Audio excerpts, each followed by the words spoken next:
Kalanagari cricket મેદાન ખાતે સતત બીજા વર્ષે super 8 tennis ball night cricket ટુર્નામેન્ટનું આયોજન કરવામાં આવ્યું છે. ગોત્રી વિસ્તારમાં શનિદેવ ફાઉન્ડેશન અને રવિ અગ્રવાલ દ્વારા સનાતની cricket tournament Gotri premier league GPL2નો ભવ્ય પ્રારંભ કરવામાં આવ્યો છે. કલાનગરી ક્રિકેટ મેદાન ખાતે સતત બીજા વર્ષે super 8 tennis ball night cricket ટુર્નામેન્ટનું આયોજન કરવામાં આવ્યું છે. ગઈકાલે યોજાયેલી ઓપનિંગ સેરેમનીમાં શનિદેવ ફાઉન્ડેશનના કાર્યકરોના પરિવારની મહિલા સભ્યોએ પૂજા અર્ચના કરીને ધાર્મિક વિધિ વચ્ચે ટુર્નામેન્ટની શરૂઆત કરાવી હતી. 1 ડિસેમ્બરથી 12 ડિસેમ્બર સુધી ચાલનારી આ નાઇટ ક્રિકેટ ટુર્નામેન્ટમાં વડોદરા શહેરની કુલ 48 સનાતની ટીમો ઉત્સાહપૂર્વક ભાગ લઈ રહી છે.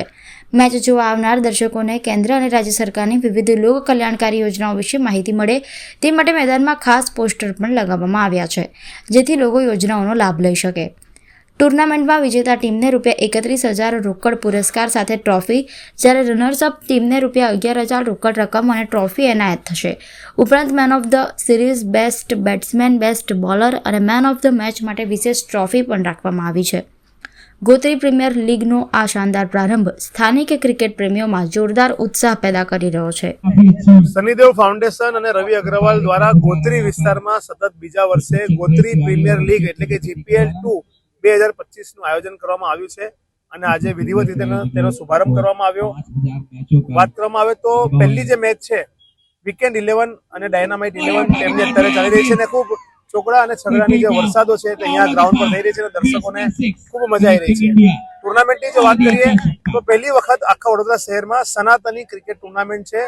તમામ 48 જે ટીમો છે તે 48 ટીમોના પ્લેયર્સ સનાતની ધર્મના જે હશે તેઓ અહીંયા ટુર્નામેન્ટમાં રમી શકશે. 8 ઓવરની મેચ છે.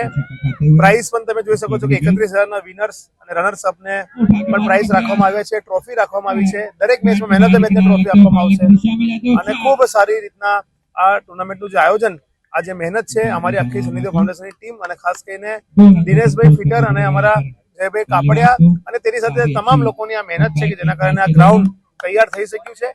અને હું તમામ લોકોને આમંત્રિત કરું છું કે વડોદરા શહેરના લોકો આવો, આ મેચ નિહાળો, ખૂબ મજા આવશે. અને જે રેગ્યુલર મેચ થાય છે તે જ પ્રકારની આ ટેનિસ પર નાઇટ ક્રિકેટ ટુર્નામેન્ટ છે અને તમામ લોકો ચોક્કસથી આ ટુર્નામેન્ટમાં આવો અને આ મેચનો આનંદ નિહાળો.